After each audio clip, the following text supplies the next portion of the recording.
José, Brian, ¿cómo estás? muy bien. Qué Qué bueno bueno verte de tenerte nuevo, ¿ah? aquí. Nos conocimos, tú tenías 17 años, ¿te recuerdas? 17 años, Wow, Paralel pre-18, pre-18. 2019. Y sigues aquí emprendiendo. Qué Seguimos orgullo, qué aquí orgullo. fuerte, fuerte. Pero nada, tú también, tú eres un empresario ya aprobado también. Qué bueno tenerte. Gracias, gracias por la invitación. Estoy sumamente contento de estar contigo, contribuyendo en el podcast y hablando de nuestras experiencias. Que tú también eres un content creator, estás en YouTube poniendo contenido súper brutal. Cuéntame un poquito de eso. Pues mira, eso surgió un proceso bien interesante porque por diversas razones en mi vida yo no quería ser público. Y el ecosistema empresarial me ha cambiado drásticamente mi forma de pensar. Si hay algo importante que uno tiene que decir, hay que decirlo públicamente, ¿verdad? Y el canal de Outcome Project de YouTube, que entiendo que es un canal sumamente importante, surge por dos razones. Una, porque se me da la oportunidad de comenzar a educar a profesionales en el área de las ramas de salud en toda Latinoamérica sobre ciencias de datos. Eh, y además, durante mi proceso empresarial, comencé a entrevistar profesionales que mencionaban que su rol principal era analizar datos. Y me di cuenta de dos puntos bien particulares que consistentemente, a pesar de que estamos en la era de la inteligencia artificial, de lo que se conoce hoy en día como data science, que meramente es epidemiología, estadística, ¿verdad? Una rama teórica como la epidemiología. Pueden ser otras ramas teóricas como la ecología, pero se envuelve la rama teórica, la estadística y las ciencias de cómputo. A pesar de que estamos en esa era, me di cuenta que habían dos problemas particulares en los profesionales hoy en día que no estaban haciendo bien. Y es todavía que no se recopilan datos exactos. Se recopilan datos, pero no necesariamente datos exactos. ¿Qué significa datos exactos? Que son precisos y válidos. Y lo otro es que después que se recopilan datos, ya sean buenos o malos, que son hay unos procesos de evaluación, no necesariamente se utilizan los procedimientos estadísticos adecuados. Y dije, wow, me estoy dando cuenta que esto está sucediendo, así que desarrollo un currículo extenso de lo que es ciencias de datos para profesionales y aprovecho y digo, bueno, pues entonces esto hay que masificarlo y entonces lo estoy poniendo en el canal de YouTube. Y gratis, Y gratis, es sí, lo mejor. gratis, gratis, gratis, definitivamente, porque es una situación que hay que atenderla de diversas maneras. Los cursos pagando, por decirlo, que te financian de manera que alguien te está pagando porque un individuo toma el curso, es importante también. ¿Por qué?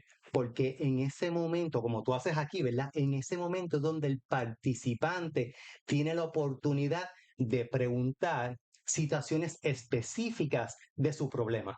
¿Verdad? En el canal de YouTube, pues tú puedes hacer comentarios, hacer preguntas, pero no es lo mismo tener un one-on-one con el profesor jamás y nunca.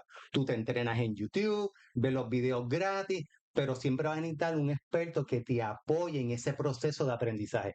Y ahí que entonces viene este proceso educativo que tú estás dando, el proceso educativo que yo estoy dando, que hay una retribución económica por ese tiempo. Y eso es también importante. Ok. Y José, ¿quién tú eres? ¿Qué estudiaste? ¿Qué te trajo a crear un canal de YouTube? Hablaste de Outcome Project, pero vamos, ¿quién es José?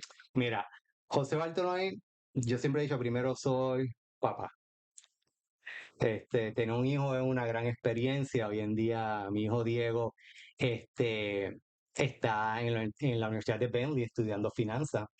Y una de las razones por qué está estudiando finanzas, él siempre se impresionó cuando te conocía a ti. Él tenía, yo creo, como 10 años nada más. Decía, wow, este muchacho tan joven y empresario. Sí, Diego, tú te puedes visualizar, pues nosotros lo llevamos a Parallel, ¿tú te acuerdas? Y también tuve una experiencia, claro, yo leí con él Robert Kiyosaki, Poor Dad, Rich Dad, otros libros, pues yo siempre he leído mucho con él, otros libros de finanzas y empresarismo, pero tuve una experiencia con Yes, con Carlos Jiménez, de un Camp y le encantó. Y ahora está estudiando finanzas. También soy esposo e hijo, hermano, y la unión familiar para mí es bien importante. Fui surfer por 34 años, esa era mi pasión y básicamente yo dejé prácticamente todo por surfear y por estar con Diego. Eh, pero de igual manera, soy epidemiólogo, estadístico eh, y científico de cómputo. Yo básicamente lo que es la ciencia de datos para mí es un deporte. Yo lo practico como si fuese un deporte y lo enseño con una gran importancia y una gran responsabilidad. ¿Dónde surge mi interés de las ciencias de datos? Bueno, mi bagaje principal es en ciencias ambientales. Mi bachillerato fue en ciencias ambientales en la Universidad de Puerto Rico y la teoría fue perfecta. Me encanta la protección del medio ambiente, entender cómo la interconexión entre el medio ambiente y el ser humano tiene tantos efectos. Pero yo dije, wow, espérate, después que me gradué de bachillerato dije, pero tengo mucha teoría, pero no tengo destrezas. ¿Dónde yo consigo destrezas para poder ejecutar? Y ahí es que me doy cuenta de la maestría en epidemiología y estadística de recinto de ciencias médicas. Y aquí están las destrezas que yo necesito. Y de ahí me voy a hacer un doctorado en el London School Hygiene and Tropical Medicine de la Universidad de Londres. Y ahí comienza entonces, básicamente, mi afianzo, mi carrera de científico de datos que en ese momento no estaba acuñada, eh, pero yo me preocupé por dominar las tres ciencias. Me preocupé por dominar la epidemiología, la estadística y las ciencias de cómputo. Y de ahí sale entonces el científico de datos que hoy en día ya con 25 años de experiencia y aprendiendo de todo, ¿verdad? Nunca deja de aprender en este mundo, especialmente como está cambiando todo, que hemos visto un gran avance con lo que conocemos como los Large Language Models, que a lo mejor hablaremos un poquito de eso ahorita. Y tanta experiencia que tú tienes, vamos a hablar de ese proceso de cuando tú empezaste hasta esto de los Large Language Models. ¿Cómo tú veías eso cuando tú empezaste en la universidad? Ese trayectoria completa, un poquito de cada parte importante para ti. Sí, mira, yo creo que ha sido un privilegio vivir esa transición de lo que son los datos. Cuando por primera vez yo llego a mi primer empleo, fue en el departamento de salud. Yo trabajé un tiempo, ¿verdad? Una historia muy bonita, trabajé un tiempo en un estudio se llamó el estudio de cáncer en Vieques, pero ahí todavía no fue bien epidemiológico. No era un proceso de ciencias de datos per se. Pero luego voy al departamento de salud donde se toman decisiones de salud pública que afectan a todo Puerto Rico, ¿verdad? Y no existían datos. Era una época que realmente no existía. Imagínate hoy en día, no sé si para ti es concebible decir que no existían datos. Entonces, ¿qué sucede? Como no existían datos, las decisiones por cómo se tomaban, con el gut feeling, Ujú. ¿ves? Con lo que se creía. Y estaba bien, porque no había más nada. Era cuál era mi experiencia y que yo percibo que está bien y a base de eso se toma decisiones. Entonces fue un proceso bien interesante porque en ese momento, cuando en el departamento de salud no existían muchos epidemiólogos, no existían estadísticos, eh, las ciencias de cómputo eran mínimas. O sea, eso de hacker, yo posiblemente yo creo, la primera persona que, que dijo en el departamento de salud que yo era un hacker y que era un geek, tú sabes, donde todo el mundo utilizaba Windows y yo me empeñé de poner mi computadora con Linux y probé todas las distribuciones de Linux que había: Fedora, Ubuntu, Mint. Bueno, tú no te imaginas todas las distribuciones de Linux que probé porque en ese entonces yo entendía que para la epidemiología, para vigilancia epidemiológica, Windows no era la herramienta adecuada. Tenía que haber algo más seguro, más estable, ¿verdad? Y por eso me empeñaba en utilizar Linux y la gente me veía como algo raro. Y me recuerdo como si fuese hoy, donde un día la directora de la división de donde yo trabajaba me dice: mira, José, como que me llegó, me hizo una pregunta de una decisión que ella estaba tomando y yo le dije, pero es que usted no sabe que eso está sucediendo, ¿verdad? Con mucho respeto. Yo siempre, todo uno puede diferir con respeto, pero tú me estás diciendo que yo estoy tomando decisiones desinformadas. Y digo, desafortunadamente sí, porque no tenemos datos, ¿verdad? Y ese punto particular yo me recuerdo porque 2 o 3 años después, me doy cuenta que el CDC comienza a decirle a los departamentos de salud que tienen que contratar más epidemiólogos, más estadísticos, que hay que comenzar a recopilar los datos. Así que empieza una transición donde no habían datos a aparecer estos sistemas de recopilación de datos, de bases de datos, de manera bien arcaica. Eh, y comienzan a haber datos, pero datos mal estructurados, mal recopilados, con preguntas no validadas. Entonces, comienzan a entrar datos de diversas estructuras diferentes. Así que con herramientas no es como hoy, no estaba R, no estaba Python, ¿verdad? Era una totalmente diferente. Lo que había era Microsoft Excel posiblemente, o SPSS, que son todos por GUI menú, que tú no puedes hacer script para automatizar y hacer los procedimientos reproducibles. Así que tenemos esta transición donde no hay datos, donde hay datos pero no se pueden conseguir, son propietarios, eran unos diálogos súper difíciles de conseguir datos, de accederlos y que las herramientas que había en ese momento no eran las más adecuadas. Así que ya vamos viendo como una transición a lo que estamos hoy en día, que hay una abundancia de datos, hay una abundancia de plataformas. No nada más hay lenguajes para analizar datos especializados, sino que hay interfaces que te ayudan a conectar esos lenguajes para tú poder ser mucho más eficiente. Hay interfaces de ese lenguaje a otros lenguajes por si tus características de computación que tú tienes no te funcionan.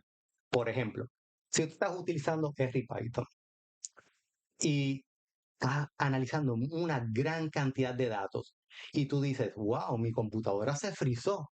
Yo no tengo ni el RAM adecuado, accesible y no tengo la capacidad de CPU o GPU para analizar esos datos de manera eficiente. Ups, te conecta Apache Spark de manera inmediata. Así que estamos pasando por esa transición donde no había nada, empezó la infraestructura a crearse hasta hoy en día que hay una gran infraestructura, una gran accesibilidad, pero tenemos un problema hoy en día, que hemos adelantado mucho de la fase técnica de computación, pero no necesariamente esos datos que estamos recopilando son los datos adecuados. No necesariamente esos datos son datos exactos. No necesariamente la estadística que estamos utilizando, los procesos de machine learning que estamos utilizando son los pertinentes para el problema particular.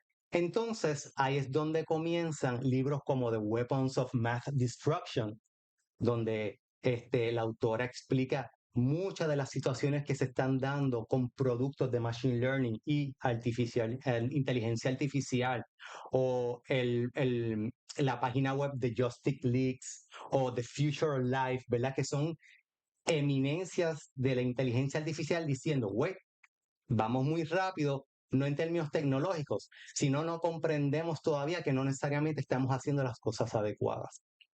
Así que llevamos por esa transición y hoy entonces realmente tenemos una gran capacidad tecnológica, pero los productos, el producto de lo que estamos haciendo no necesariamente son buenos para la humanidad. ¿Ok? Así que esa es básicamente la transición y lo que significa es que hay mucha tela por donde cortar hoy en día en lo que es las ciencias de datos, las ciencias de cómputos y la inteligencia artificial machine learning. Y en ese proceso, ¿verdad? Llegamos desde que se hacía en Excel hasta ahora que todo es automatizado, pero ¿cómo fue ese proceso del medio, de que se empezaba a mover de Excel a tal vez un data lake, un data warehouse, a lo que tenemos ahora?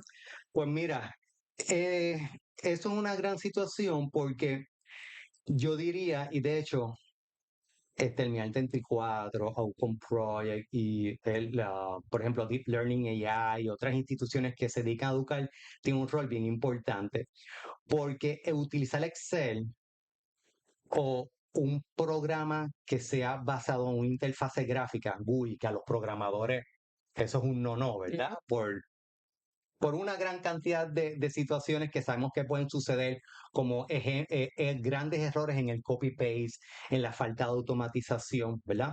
Pero es algo filosófico, es algo de lo que tú sabes, de lo que tú conoces, quién te enseñó a utilizar qué herramientas. Así que todavía es una situación donde hay diversas filosofías, hay muchas herramientas y a veces se percibe que porque tengo la accesibilidad a algo con una interfase gráfica es más fácil que programar. Y no necesariamente. Especialmente el tiempo que te va a tomar generando un mismo producto una y otra vez si ese es tu rol. Así que sigue siendo un issue, sigue siendo un problema, a pesar de que hay una democratización de diversas herramientas, pero es todavía el individuo, a base de el bagaje que él tiene y las enseñanzas que tiene, qué herramientas va a decidir utilizar. Mi punto de vista, todo el mundo debe ser un hacker, ¿verdad? Un hacker ético. Tú debes utilizar las herramientas que mayor flexibilidad te dan para ejecutar tus trabajos, pero la flexibilidad va en compensación con la dificultad. Mientras más flexible, más poderoso, pero más dificultoso es aprender el sistema. Pero esa flexibilidad te da el poder de algo, automatizar. Así que con automatización tú puedes crear cada día cosas más importantes y más grandes y no te quedas 30 años, 40 años, 50 años trabajando en el mismo problema una y otra vez porque no aprendiste a automatizar. Así que mis 2 centavos, ah, aprendan a programar o utilizar lenguajes que te permitan automatizar y tú te encargues siempre de estar pensando en la ciencia, que es lo nuevo. Tenemos que tener en consideración, ¿verdad? Que Jensen Huang de NVIDIA está profesando hoy día que va a haber no code, sobre todo, ¿verdad? Tú vas a hacer un Large Language Model para decirles a la computadora qué tú quieres. Y ahora es donde yo digo, ok, puede ser que eso se dé, eso o no se dé, todavía no sabemos. Es una buena idea y los Large Language Model parece que son buenísimos ayudando a programar y pueden ejecutar. Y por eso es tan importante escoger las herramientas adecuadas, pero más importante es la ciencia y los procesos, que es lo que yo me enfoco mucho en mis cursos y en el canal de Outcome Project. Tú entiendes lo que estás haciendo. Tú estás haciendo lo adecuado para el problema que quieres resolver. Porque las herramientas van a cambiar, Brian.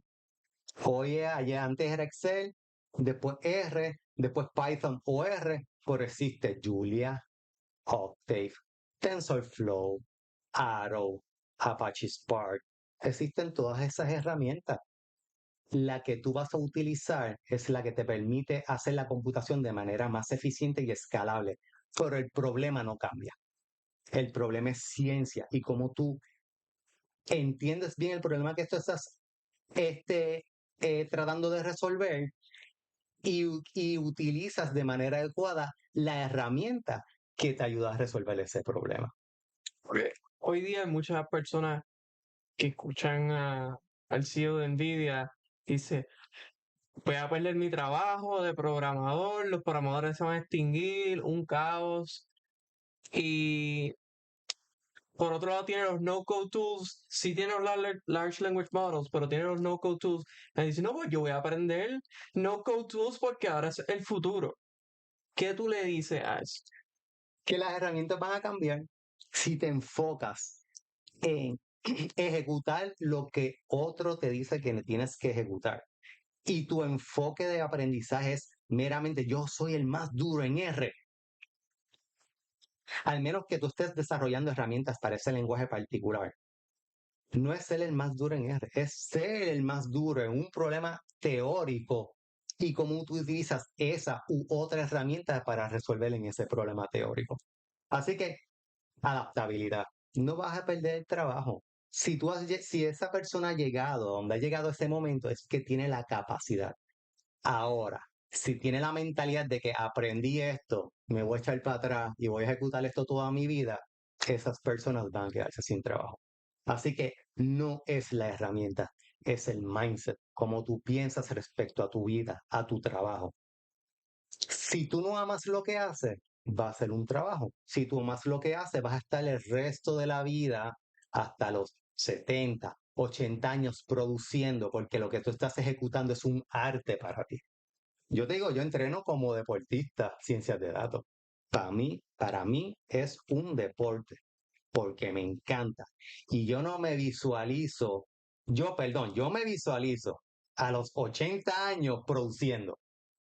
Y tenemos ejemplo a Geoffrey Hinton, de el padrino de la inteligencia artificial, 74, 75 años, y sigue siendo la eminencia y uno de los tops de inteligencia artificial. Eso es lo que uno quiere ser. Uno quiere estar productivo toda la vida, ¿verdad? Así que es el mindset. No se preocupen si hoy es no code. Mira, en el futuro, a ver, a lo mejor hasta no sea no code, a lo mejor sea thinking code, tú sabes, que es transmisión de pensamiento y quién piensa mejor, un prompt con la mente es el mejor.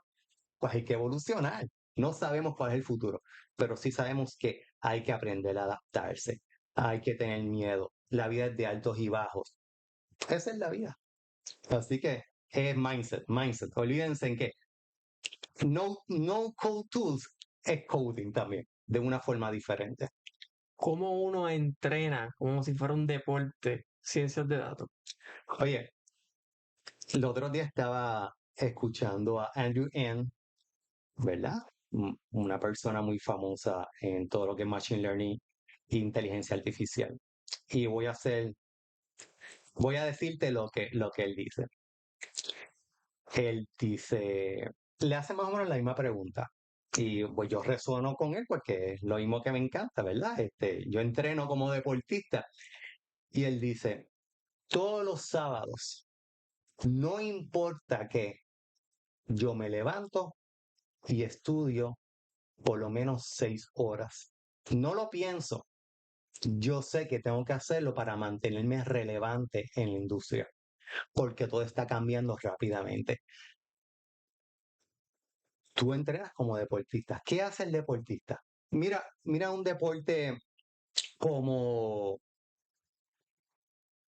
como cualquier deporte, el tenis de mesa, el surfing, todo. Es un espacio, bueno, el surfing es un outlier, no pongamos el surfing, porque ahí eso es un espacio que no es reproducible nunca, todas las olas son diferentes, amor, y eso es lo que lo hace, lo hizo difícil para que entrara en la arena olímpica. Vamos a sacar el surfing. Pero vamos a poner tenis de mesa, tenis, billar. Es un espacio reproducible, único, que, que tienes que practicar una y otra vez hasta que tu cerebro, tu conexión cerebral, pueda ver lo que sucede en microsegundos, pueda verlo como si fuera, como si el tiempo se estuviera paralizando. Que tú lo entiendes tan bien que es como segunda naturaleza para ti. Básicamente así es la ciencia de datos. Tú practicas tanto y tanto y tanto que cuando tú vuelves a leer, tú puedes abundar sobre ese tema. Cuando alguien te haga una pregunta, tú puedas derivar y tú nunca te la habían hecho. Es como que, diantre, esta pregunta es nueva para mí. Pero a base de todo el conocimiento que tú tienes, tú puedes comenzar a derivar inmediatamente posibles soluciones a esa pregunta y redactar la hipótesis. Ok, bueno, si la teoría de la hipótesis dice que la hipótesis es así, pues entonces lo podemos traducir a esta pregunta que estás haciendo y la solución debe ser esta. Y eso es segunda naturaleza, porque entiendes algo tan y tan y tan bien que puedes aportar sobre ello. Y de la única manera es levantándote todos los días y separar un espacio de tiempo donde tú vas a decidir, yo voy a mejorar en esta área particular. Y la estadística y las ciencias de datos y la epidemiología, la física, toda materia es sumamente difícil. Así tú tienes que reducir y ir a un nicho, ¿verdad? Tú no puedes saberlo todo, es imposible saberlo todo. Así que, ¿cuál es tu flexibilidad? ¿Qué tanto tú vas a aprender y cómo tú vas a ejecutar y vas a ser mejor en esa área particular, sabiendo, ¿verdad?, que uno va a ir flexibilizando a través del tiempo, porque salen herramientas y teorías nuevas, por ejemplo. En la estadística se enseña, se ha enseñado de manera tradicional, y lo que se conoce, que tú vas a probar una hipótesis a base de la distribución de tus datos. Y hay una forma, si tu distribución es normal y tú quieres probar una hipótesis, tú utilizas una hipótesis basado en que la distribución de tus datos es normal.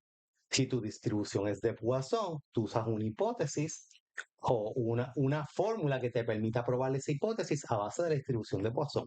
Y hay decenas de distribuciones. Y esa es la manera tradicional de estadística. Pero hoy en día hay otra, con el advenimiento de las computadoras, y es que tú puedes utilizar un proceso que se llama bootstrapping.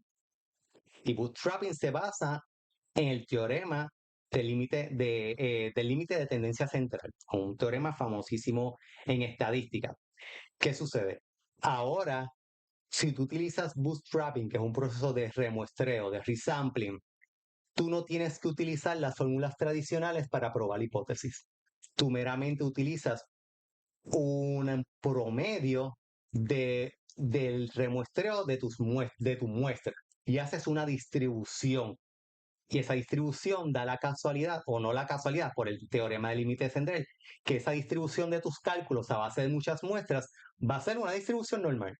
Y así que ahora hay otros procesos diferentes para hacer estadística, que hace 10 años no existían, o meramente amor hace 5 años. Pero ¿por qué bootstrapping se puede dar ahora? Aunque esa teoría existía en los 70. ¿Por qué? Bueno, creo que en los 80. ¿Por qué esa teoría se puede ejecutar ahora? Meramente porque hay poder computacional. ¿Ves? Así que tú puedes transicionar hoy en día de una estadística tradicional donde tú utilizas una fórmula basada en la distribución de tus datos a una estadística moderna donde tú utilizas la distribución de tus remuestreos. Y hay pruebas hipótesis. De igual manera, los Large Language Models, o vamos un poquito más para atrás, los Neural Networks. ¿Cuándo comenzaron a describirse los Neural Networks? En 1970, hace décadas. Y hasta el 2015, con la competencia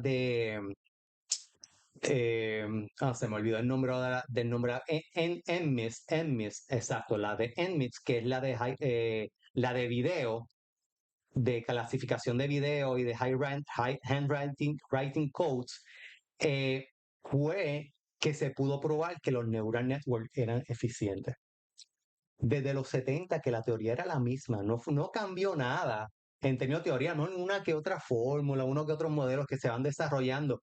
Pero lo importante fueron dos cosas: de que los neural networks no funcionaban y que nunca iban a funcionar, a que hoy en día es la panacea de todo. Y es que hay más datos y hay mayor poder computacional. La misma teoría, pero hacían falta dos componentes: los datos y poder computacional. Así que uno tiene que ir evolucionando a través del tiempo, y por eso es importante estudiar, porque va a haber muchas teorías nuevas y más eficientes y tú tienes que evolucionar y aprender. Y, ¿verdad? Hablaste de ese proceso de recopilar datos, que es lo más importante en todo esto de ciencias de datos. ¿Cómo ha evolucionado desde que era estadística a lo que hoy es data science? Que te voy a hacer otra pregunta relacionada a eso, pero ¿cómo ha Ujú. evolucionado el proceso de recopilar los datos? Pues mira, eso es un gran problema que tenemos hoy en día. Y es una de las áreas que, primero, gracias por la oportunidad de hoy, ¿verdad? Porque esto yo creo que, y por esa pregunta, porque es lo más importante. Recopilar datos no es estadística. Recopilar datos es ciencia.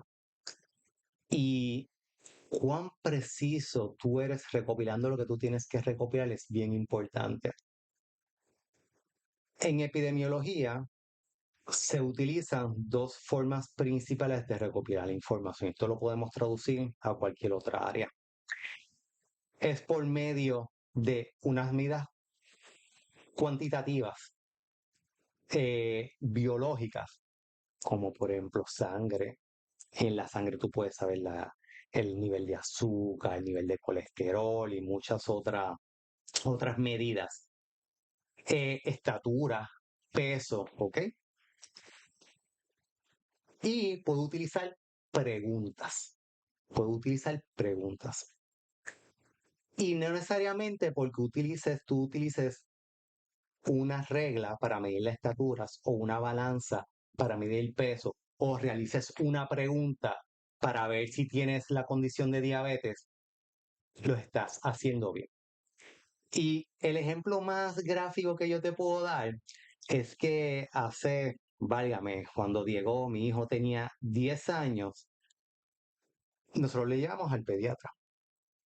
Y él, ¿verdad? Si él de esa edad, todos los nenes quieren crecer más que los compañeros, y él quería llegar a los 5 pies. En ese momento no medía 5 pies.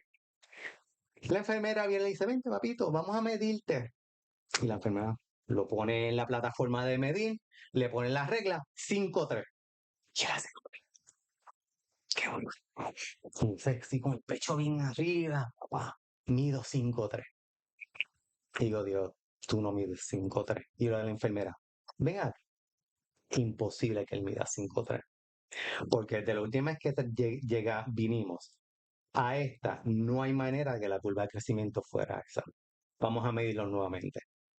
Digo, para tú medir un paciente, tú tienes que ponerte a nivel del paciente y mirar la regla directa.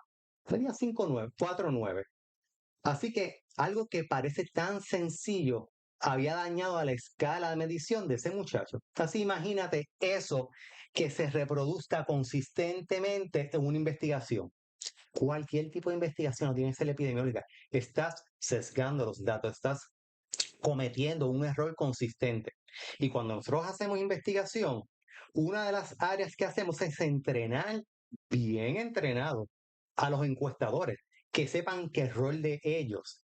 Y eso yo se lo quiero dejar a los investigadores excesivamente claro, que el rol más importante de una investigación es el de los encuestadores, el que los que están recopilando datos.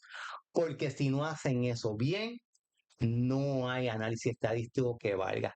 Y todas las resultados van a ser resultados espurios, van a ser mentiras y van a estar desinformando. ¿Ok? Eso es sumamente importante. Otro ejemplo.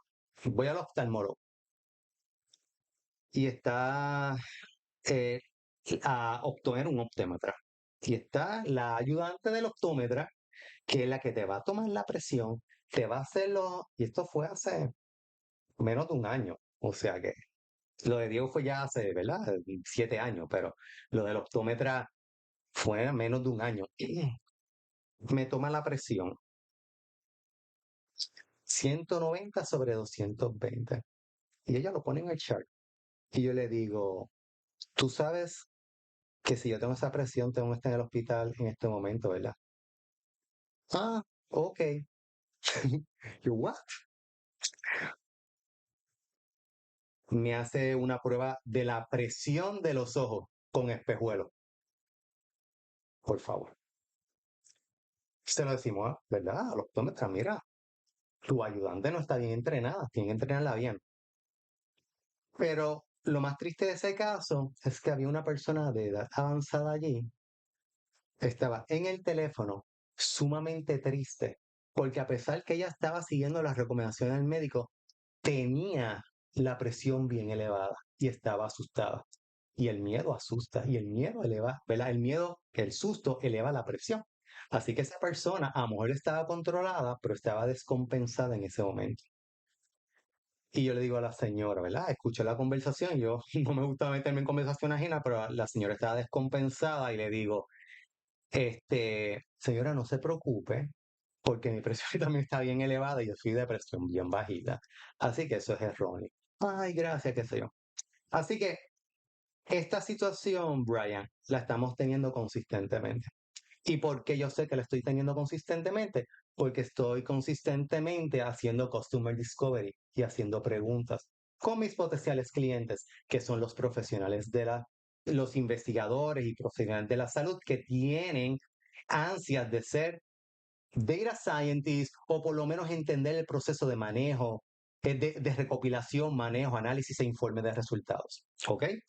Y hago preguntas como tú mencionas y sucede que no hay un proceso estándar durante el protocolo de recopilar datos que les aseguren que están recopilando datos precisos y no sesgados y válidos. Así que, contestando tu pregunta, tenemos un gran problema y te di dos ejemplos recientes vivos. Te voy a dar otro ejemplo de lo que puede estar sucediendo hoy en día, que sucede mucho y esta historia no lleva 2 años. Tengo una investigadora cursando uno de mis cursos y me dice, profesor, tengo una preocupación.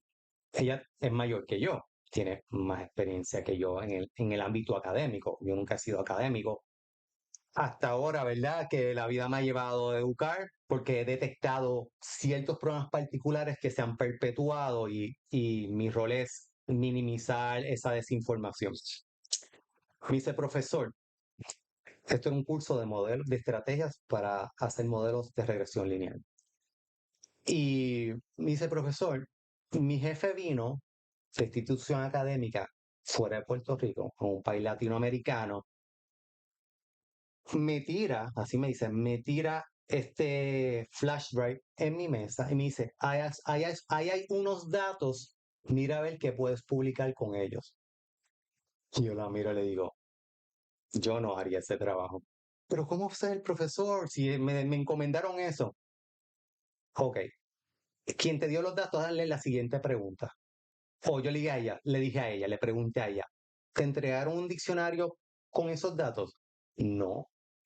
¿Te entregaron el protocolo de investigación? No. ¿Sabes el objetivo? Que eso es lo primordial. ¿Sabes el objetivo de la investigación? No. Tú no hago eso, porque vas a terminar desinformando. Tú no conoces lo que hay ahí. Y eso es un gran error. Y eso sucede ahora. Sucede consistentemente. Así que, ¿verdad? Suena crudo, suena difícil aceptar que están esas situaciones ocurriendo, pero nada, leanse el libro, no es porque lo dice José Bartolomé, leanse el libro Weapons of Mass Destruction o leanse en el artículo de AI Fallacy, ¿verdad? Donde son más explícitos, con mucha más evidencia de la que estoy proveyendo aquí, de que desafortunadamente tanto publicaciones científicas o, o productos de inteligencia artificial están haciendo daño de manera masiva, ¿verdad? Y no nada más daños que se pueden enmascarar, sino daños que perjudican a una persona particular, como que haya un sistema de reconocimiento facial que diga que las personas de tez de color oscura tienen mayor probabilidad de cometer un crimen que una persona con tez blanca. Y eso existe hoy en día. Y hay personas que han sufrido cárcel o otras consecuencias meramente porque le están haciendo algo que lo que te da es una probabilidad. Y las personas que lo utilizan no entienden qué significa una probabilidad y que las probabilidades tienen márgenes de error. Y que si esas probabilidades se ejecutan basadas en una información sesgada, van a tener muchos más errores, ¿verdad? Así que tenemos un gran problema. Ahora hay mucha facilidad técnica. Nos falta la ciencia. Me cuentas todo eso y me pongo a pensar de que sí tenemos esos problemas hoy día, pero entonces el mismo problema de cuando comenzaste, El de mismo. que se está usando el gut feeling. Ah, pero O sea, si tú tienes unos datos de que ahí están los datos, pues yo uso el gut feeling a ver si ellos están bien. Ese es mi gut feeling. Es lo que es, yo pienso, lo yo que creo, veo. yo creo que es peor. Que es peor. ¿Por qué? Porque ahora ya no nada más el gut feeling, estás justificando una acción a base de unos datos errados. Dice, pero o sea, ¿cómo resolvemos este problema? Resolvemos este problema no teniendo prisa en hacer investigaciones, no teniendo prisa en publicar, minimizando las restricciones económicas a hacer unas buenas investigaciones. Si la investigación no se puede hacer con $150,000, pues que no se haga. Esperen hasta conseguir los $300,000 que se necesitan para hacer una buena investigación Punto, punto. ¿Por qué? Porque en este país y en otros países se justifica el producto. Que entonces ya no nada más es el gut feeling, ya no nada más es mi peritaje, que es muy valioso y es parte del arte de hacer ciencia de datos. Porque tú no vas a creer los datos por creerlos, tú tienes que evaluar que hay lo que le llaman en el caso de epidemiología, una plausibilidad biológica. Lo que están diciendo esos resultados, ¿tienen sentido o yo me voy a dejar ir? Pero ahora se justifica lo que dice el análisis, porque como nadie valida que está bien y solamente se ponchó que se hizo, se están tomando unas decisiones con una justificación, que es peor, porque entonces ya dejaste también de utilizar tu experiencia como ser humano, que es importante, que no es lo que tienen las Large Language Models. Los Large Language Models regurgitan directamente la próxima palabra a base de una distribución probabilística. Ellos los que te dicen es, tengo esta palabra, genero una distribución de palabras, ¿cuál es la posibilidad mayor de que esa palabra vaya en esta secuencia? Oye, funcionan chulísimo, pero haré dos preguntas, la misma pregunta dos veces. ¿Te va a dar la misma contestación? No. Ahí es donde entra el ser humano. ¿Tiene eso sentido? Porque tú tienes una mega computadora aquí que es bien valiosa, de que necesitas la tecnología para ser más certero, sí. Así que si eliminas la perspectiva la pericia del humano para creer algo ciegamente, tenemos un problema bien grande.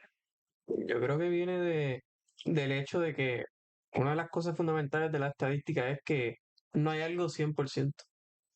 Física es 100%, pero tan pronto tú estudies la conducta humana, es estocástico, ¿verdad? O algo que tenga que ver con el azar, que el azar esté envuelto, que son relaciones complejas, tú tienes que tomar una decisión a base de muchos criterios. Por ejemplo, cuando tú estás haciendo clasificación de un evento, sí o no, o de muchos eventos, y tú dices, ok, yo quiero ver la exactitud, que en inglés pudiese ser accuracy. Cuando tú dices accuracy o exactitud, tú estás hablando del concepto accuracy o estás hablando de la medida accuracy.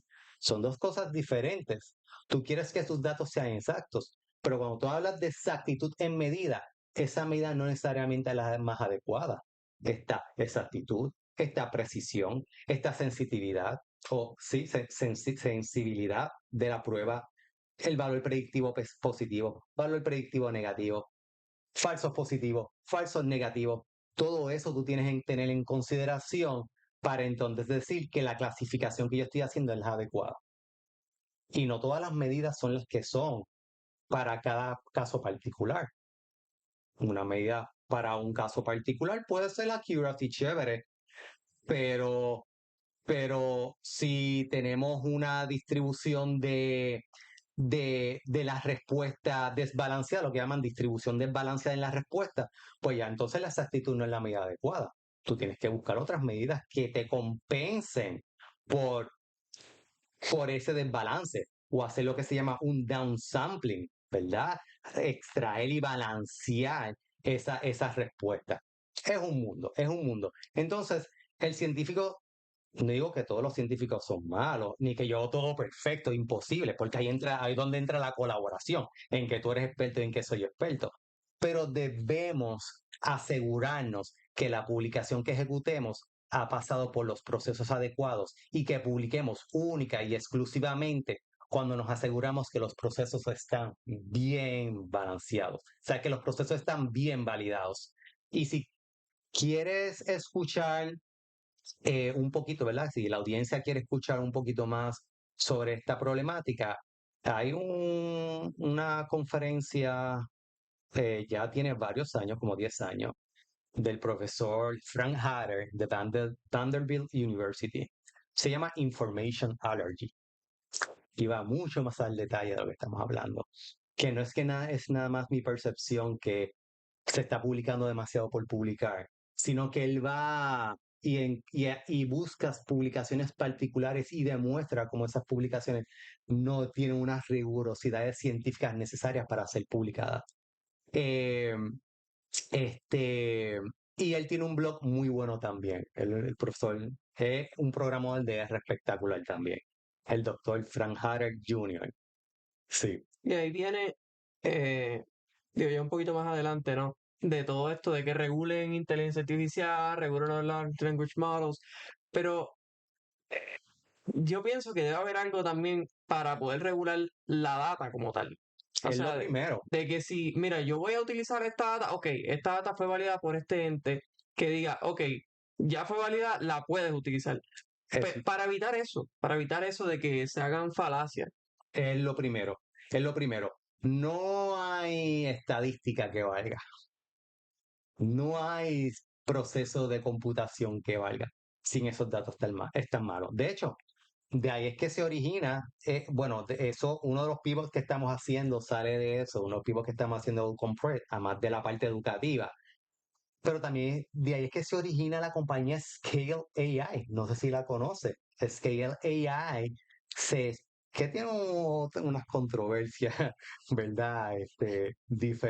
Unas, ¿verdad? Ahí entra unas controversias laborales y otros issues que no vamos a tocar ahora, pero ellos se especializan en, en hacer herramientas para recopilar datos lo más exacto posible y los más válidos posibles.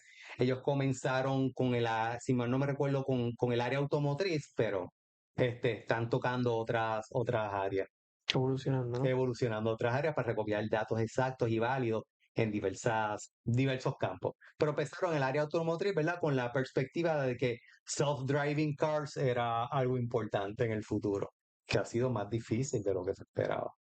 No hay que, pienso yo de que hoy día muchas personas recopilan datos sin ni siquiera saberlo, ¿no? O sea, tú te pueden crear un perfil tuyo de todos los datos que están en internet y tú ni cuenta te das. Obviamente es algo totalmente apartado porque sería bien difícil que alguien te quiera montar un perfil tuyo y evaluar si verdaderamente esos datos son ciertos o no.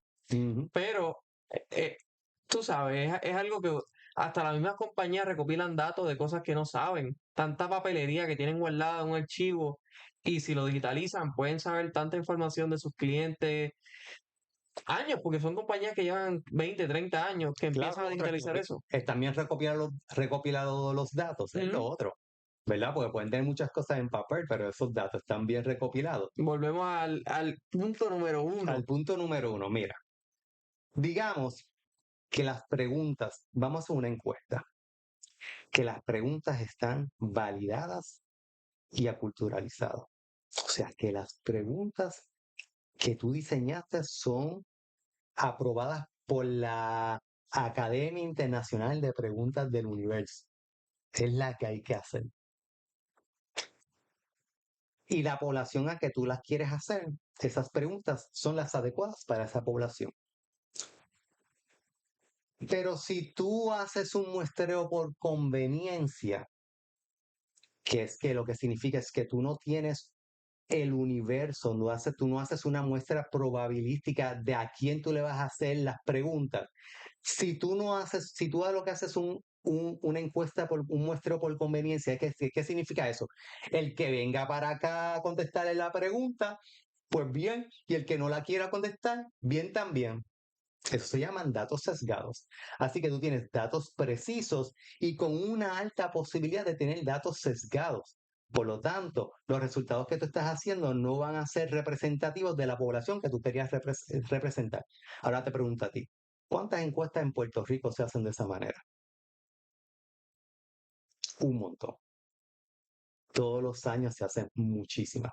Así que cuando vienen esos informes de muestras no probabilísticas y están diciendo en Puerto Rico sucede esto y otro, ¿cómo tú lo sabes? ¿Tú viste si la muestra que tú lograste obtener tiene la misma distribución que la muestra en el censo? Porque es una manera de validarlo. Pregúntales cuántas veces, quién pasó por el trabajo diciendo que la distribución de mi población en mi muestreo no probabilístico es la misma que la distribución del censo. Nadie pasa por ese trabajo. Por lo tanto, tus datos son sesgados. Y yo creo que está algo importante ahí, que cuando vayas a hacer esa encuesta esté culturalizada. Oh, sí. O sea, no es lo mismo si tú le vas a preguntar Vamos a suponer, una persona de Estados Unidos que vive en el mismo centro de Estados Unidos, ¿cuántas veces va a la playa? Que es un puertorriqueño. O Sí, no, no, sea, para nada. el tú poder decir, no, mira, esto es una encuesta a personas que viven en una isla, pues obviamente el porcentaje va a ser mucho más. A una persona que no tiene para nada hacer, por ejemplo, una encuesta de quién va Sí, al aire. Pero creo que es importante eso de culturalizar las encuestas. súper importante. De hecho, y hay muchos proyectos. Hay un proyecto del NIA, se llama FENEX, que tiene un banco de preguntas. O sea, es que uno ya no tiene, hay muchos avances en qué preguntas se deben hacer para ciertas situaciones y cómo hacerlas, etcétera. De todas maneras, si tú tienes duda que esas preguntas están culturalizadas, tú tienes que hacer un proceso de validación y hay unas metodologías específicas para eso, para asegurarte que tu población entiende lo que tú quieres preguntar. Ahora, nos tomamos el tiempo de hacerlo. Tienen que preguntarse eso. Están los recursos. Cuando tú redactas el protocolo, tú le dices a los financiadores de ese proyecto, yo necesito espacio de tiempo y dinero para validar mi cuestionario, porque reconozco que si mis preguntas no la entienden las personas, no voy a tener precisión en mi respuesta. ¿Ok? Así que tenemos que trabajar fuertemente que los datos sean de calidad, fuertemente. Este, y una de las razones por la cual estos Large Language Models, a pesar de que impresionante, fallan tanto, son por dos cosas, ¿verdad? Porque la próxima palabra va a ser una distribución, pero es que hay muchas contestaciones erróneas también, ¿ok? Dentro de la web. Ellos se entrenaron en la web y para una misma pregunta hay respuestas totalmente diferentes. Y eso lo han podido superar más o menos por medio del proceso de reinforcement learning. Y reinforcement learning básicamente lo que significa es que hay unos humanos pendientes a las respuestas y dicen, oh, esta persona contestó, el modelo contestó esta respuesta, unas personas le dieron deditos para abajo, otras deditos para arriba, entonces hay una persona tras bastidores evaluando qué contestación es la más adecuada para entonces decirle a la computadora, la próxima vez que te pregunten esto, vas a contestar esta. ¿Verdad? Y eso es reinforcement learning. Así que no necesariamente estos modelos son tan inteligentes como parece. Pasa que hay mucha gente trabajando tras bastidores para que las contestaciones cada día sean las más adecuadas. No necesariamente significa que están razonando. ¿No? Y hoy día vemos el big picture, inteligencia artificial, pero hay tantos layers de inteligencia artificial hasta llegar a los large language models. ¿Puedes hablar un poquito de esos layers? ¿Cómo llegamos de inteligencia artificial a los LLMs? Pues los LLMs es básicamente un producto de lo que se conoce como inteligencia artificial. Inteligencia artificial es meramente una rama de las... Inteligencia artificial es dos cosas. Una rama de la ciencia de cómputos y mercadeo. Puro mercadeo. Nuevamente, cuando lean The AI Fallacy, el artículo, van a ver cómo ellos exponen y te citan artículos donde se utilizan procesos o productos de inteligencia artificial que son hypermarket, ¿verdad? Están hipermercadeados con unas características que no cumplen. Pero ¿quién valida eso? ¿Ok? Así que los LLM, los Large Language Models, es un producto de la ciencia de inteligencia artificial. ¿Y qué te dice la ciencia como ciencia, no como gossip o mercadeo? Es una rama de la ciencia donde los científicos están tratando de reproducir de alguna manera la inteligencia humana. Y el rol principal es ayudarnos a nosotros a ejecutar tareas que no deberíamos estar ejecutando, automatizar procesos, que nosotros nos enfoquemos en pensar, como dice el big picture, y que cuando el proceso sea reproducible, que estas máquinas lo hagan de la manera más exacta posible y con menos, ¿verdad? Con menos errores, más exacta. Así que ese es el fundamento de la rama de inteligencia artificial. Lo que sucede que entonces están estos otros pensantes, estas otras eminencias del mundo, ¿verdad? De los seres humanos, donde ellos dicen, yo creo que podemos tener un Artificial General Intelligence. Esa es su teoría, esa es su hipótesis. No significa que vamos a llegar o que estamos cerca, nadie sabe. Vas a escuchar muchas teorías, vas a escuchar a aquellos que están diciendo que estamos cerca del doom, que vamos a morir todos, otros que no nos preocupemos. La realidad es que no sabemos, ¿ok? Pero es una conversación para ahorita. La pregunta ahora era, ¿cuál es la rama? Así que los LLM es una rama de lo que se conoce como inteligencia artificial. Y inteligencia artificial sale de un proceso estadístico que se llama Neural Networks. Y los Neural Networks, entonces, es el fundamento de la inteligencia artificial. Pero para que los Neural Networks sean eficientes necesitamos varias cosas. Que hubiesen datos buenos, que muchos están fallando por este problema, ¿verdad? Hay muchas predicciones por ahí, predecir es relativamente fácil. ¿Verdad? El que quiera ver mi canal de YouTube y vean la sección de estrategias para generar modelos lineales, van a ver que predecir es relativamente fácil. Explicar por qué son esas predicciones es lo difícil. Así que dar una predicción es fácil. Ahora que la predicción sea buena, exacta y consistente es lo difícil. Y se dieron cuenta que necesitamos mucho poder de computación y muchos datos. Pero se dieron cuenta que a pesar de que tenemos mucho poder de computación y muchos datos, no necesariamente las predicciones eran las adecuadas. Ya es que comienza la rama de la inteligencia artificial a desarrollar otros métodos matemáticos que apoyen la base de lo que son los neural networks. Y ahí es donde sale la rama de Deep Learning, los GAMs, los Reinforcement Learning, los Autoregressive Models, ¿verdad?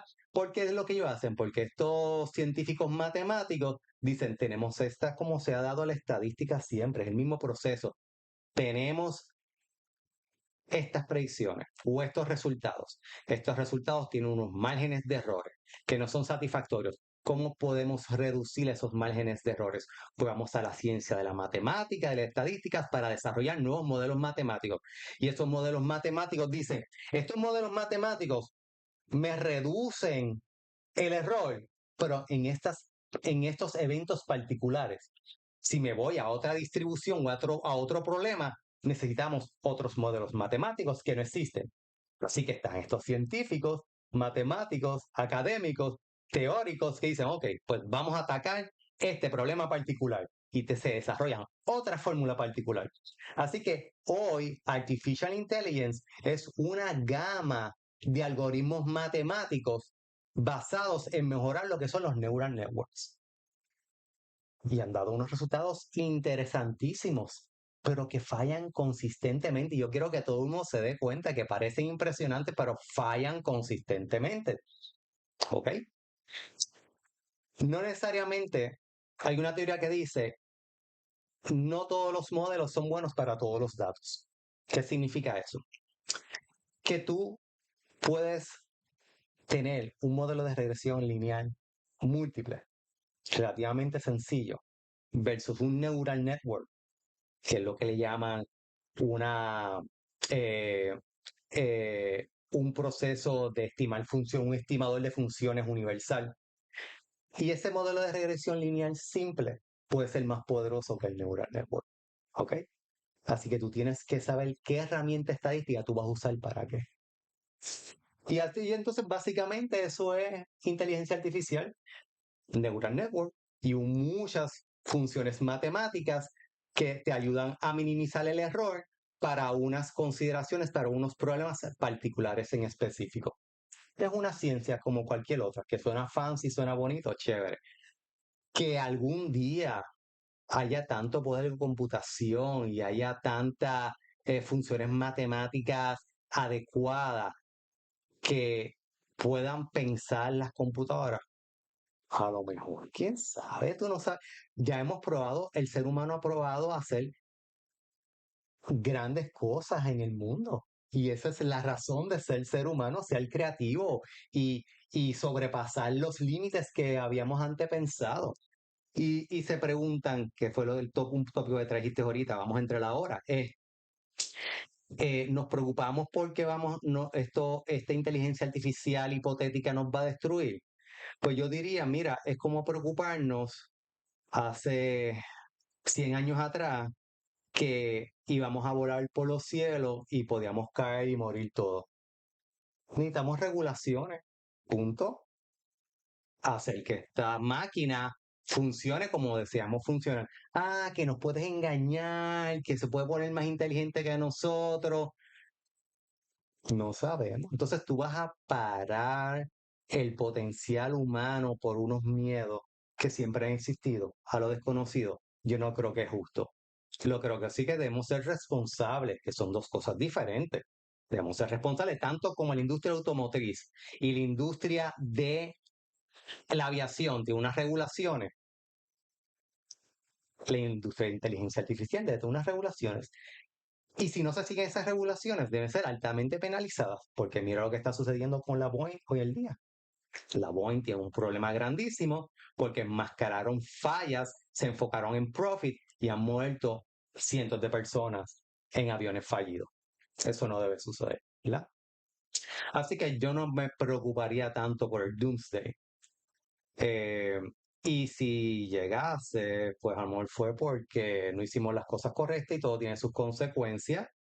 Y lo otro es que hay un libro muy interesante, ¿verdad? Iba a irme por otra línea, pero hay un libro muy interesante, se llama Life 3.0, Life 3.0, The Tech Magnet, algo así, Ted the Tech. Él es el director de Future Life Institute, que fue el instituto que profesó paralizar el desarrollo de inteligencia artificial por 6 meses. No sé si te enteraste de Ujú. eso.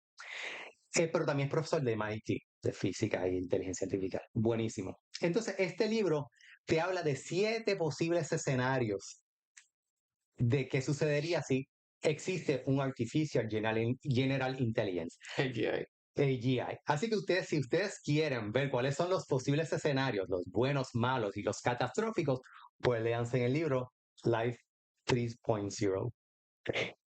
Yendo por esa línea, algo hipotético, ya conocer los 7 casos que dice el libro, ¿cómo tú lo ves? ¿Va a ser por LLMs? ¿Va a ser... ¿Cómo va a ser el AGI? Mira, casualmente ayer estaba escuchando, no lo he terminado, el podcast de Let Freeman con Jan LaCun. Jan LaCun es un reconocido científico de inteligencia artificial, el director de Meta, ¿verdad? Y él estaba diciendo, los Large Language Models realmente no son impresionantes. No, o sea, científicamente para nosotros no es impresionante. Y la capacidad de aprendizaje que se tiene por un Large Language Model es mínima. Para que surja el AGI, obviamente todo es teórico, pero a base de su experiencia, su peritaje, ¿verdad? Sus investigaciones, necesitamos todavía mucho más, porque un niño de 10 años puede limpiar una mesa, su cuarto, puede interrelacionar y socializar con su ambiente, y un Large Language Model con todos los datos que tiene no puede hacer eso todavía. ¿Por qué?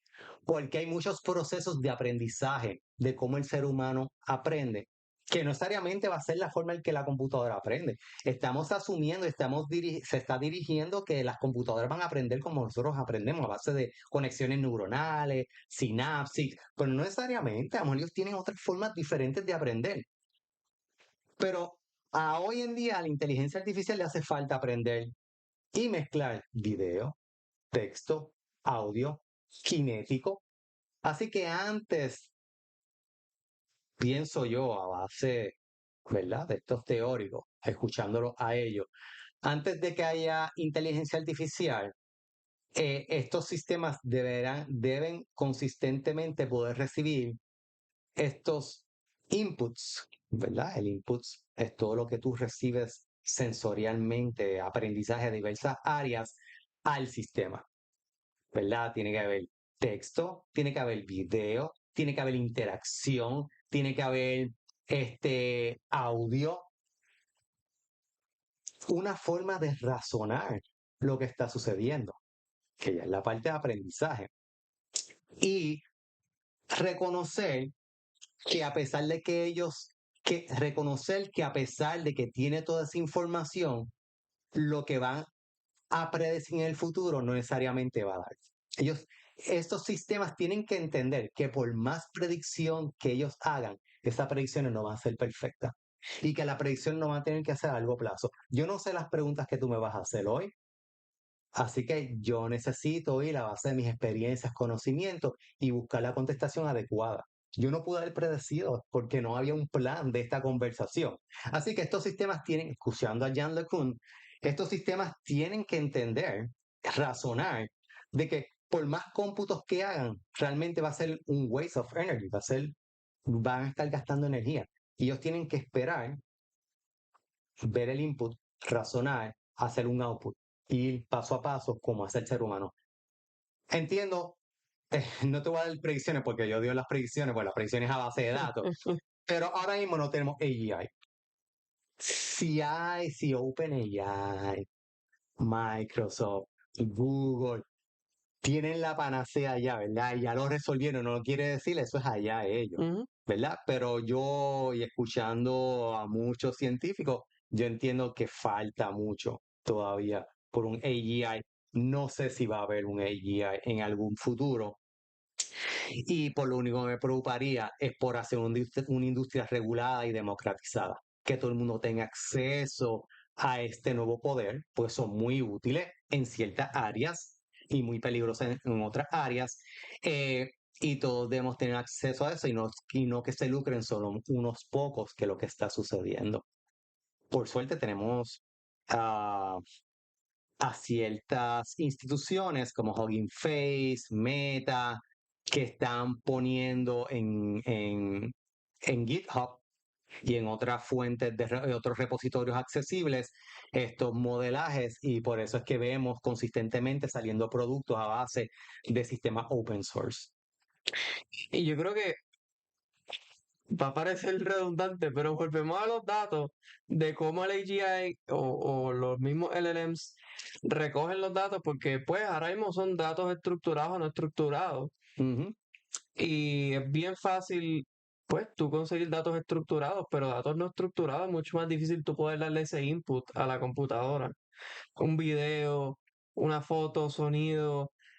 Pero ya como tú dices, entonces, ¿cómo combinamos de que sensores biónicos, vamos? Porque Ujú. si lo vamos a comparar con que ellos van a obtener esos datos como mismo los tiene un ser humano, pues los humanos solamente tenemos 5 sentidos, es decir, como nosotros recibimos nuestros datos. Correcto, correcto, sí. Va a necesitar sensores, muchos sensores. Uno de los ejemplos más grandes que estamos viendo son las casas automotrices que están tratando de hacer safe driving cars, ¿verdad? El más famoso y reconocido es la Tesla, donde tienen miles de autos en la calle recopilando información sensorialmente, visión posiblemente de sonido. eh, eh, ¿Cómo utilizar esos datos? Todavía es la pregunta que ellos están trabajando consistentemente. Ahora, a base de lo que mencionas sobre la calidad de los datos. Por eso es que existen, reconociendo que los datos no son limpios, por eso es que existen compañías como Scale AI y posiblemente muchas otras. Y por eso es que existe el proceso de reinforcement learning, donde ellos dicen, "Wow, espérate, es bien peligroso en esta industria particular que estos sistemas que le llaman inteligencia artificial, pero son sistemas de proceso automático, sofisticados, cometan un error. Es catastrófico. Así que tenemos estas compañías limpiando, Miles y miles de personas. Es que la gente tiene que entender que parece mágico, pero no es mágico. Hay ahora mismo miles y miles de personas. Por eso es que Microsoft le dio 14 billones a OpenAI. Porque tras bastidores necesitan miles y miles y miles y miles de personas meramente verificando la anotación de esos datos. Porque recuérdense que este proceso de inteligencia artificial o de machine learning son dos grandes casas. Está el supervised learning y el unsupervised learning. El que ha sido bien exitoso al día de hoy es el supervised learning, aprendizaje supervisado. Pero para que el aprendizaje supervisado sea exitoso, tú necesitas buenos datos. Así que por eso tenemos miles de personas limpiando los datos para asegurarnos de que si esto es la cara de un gato, que sea la cara de un gato. Y eso no lo hace la inteligencia artificial, eso lo hace el humano. A pesar de que eh, hay un proceso de supervised learning que ayuda a anotar, ¿verdad? Ayuda a identificar, también hacer labeling. Pero eso es otro tópico. Pero los datos es todo. Tenemos todos que enfocarnos, todos enfocarnos en datos de calidad. Es que no podemos ir porque tenemos demasiada sofisticación técnica, demasiada sofisticación matemática para unos pobres datos. Y el problema es cuando atendemos problemas sociales, ¿verdad? Que, que una sola decisión puede afectar a miles o millones de personas. Es donde viene el problema mayor. José, ¿y esos que quieren aprender, ver tu canal, dónde te pueden conseguir? Pues van a YouTube, ¿dónde está la etiqueta? Búscate por ahí la etiqueta que te di. Falcon Project en YouTube. Mira si se puede ver de hacer la cámara. Aquí. Está bien chiquito, vamos. Yo me voy a parar, me voy a Después parar. lo ponemos. Después lo pones aquí. Ahí, Falcon Project. Ahí. Cuadro. Este, y ahí está todo gratis. Y recomendaciones. O sea, el canal de YouTube fue una iniciativa de necesidad. Y dije, wow, espérate. eh, Esto tiene que salir al aire, yo no quiero ser público, pero voy a tener que ser público. Entonces mi esposa está mercadeándome por todos lados, que sí, el LinkedIn, pero entiendo que es súper importante. Y además queremos mejorar. Si ustedes se suscriben al canal, nos apoyan a comenzar a mejorar esos videos. Acuérdense, fue una iniciativa que yo mencioné, tenemos que hacerlo y va a salir como salga, ¿verdad? No importa en este momento la calidad. Pero si ustedes se suscriben, apoyan el canal, la información que les tengo y tengo planificada es importantísima, espectacular, de mucha revelación, mucha teoría nueva, como por ejemplo, quiero poderle proveer todo este proceso de la estadística moderna a base de los resamplings que cambia lo que es la estadística hoy en día. Así que, y la página de outcomeproject.com, estamos para ayudarlos, a servirles, educarnos y siempre apoyarnos como empresarios. José, gracias mil. Un placer, un placer.